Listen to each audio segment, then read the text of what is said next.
Have you ever pondered how today's AI systems can generate hyper-realistic images that are almost indistinguishable from the real thing? Welcome to the world of generative adversarial networks, or GANs for short. These revolutionary AI models have taken the tech industry by storm, enabling the creation of incredibly lifelike visuals. From crafting virtual worlds to designing new products, GANs are reshaping our reality. To grasp this fascinating technology, we need to dive into the mechanics of GANs. In the heart of GANs, there lies a captivating game of deception. The game is played by two main players, the generator and the discriminator. The generator is the cunning artist, creating images that it hopes can pass as real. It starts with a random noise and gradually refines it into an image. On the other side, we have the discriminator, the discerning critic. It examines the images, trying to tell the real from the fake.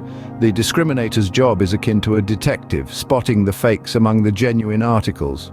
These two components are in a constant dance, each trying to outsmart the other. As the generator gets better at producing realistic images, the discriminator becomes more adept at spotting the fakes. This constant competition pushes both sides to improve, leading to the creation of increasingly realistic images. This ingenious tug-of-war between the generator and discriminator is what makes GANs so effective at their task. So what have we learned about these fascinating GANs? We've seen how they cleverly pit two neural networks against each other, the generator and the discriminator. This unique setup results in the creation of new synthetic data that's surprisingly realistic.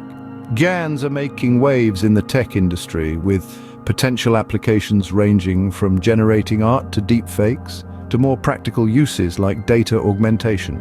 In a nutshell, GANs are revolutionizing the way we generate and perceive digital images, proving that sometimes deception can indeed lead to brilliance.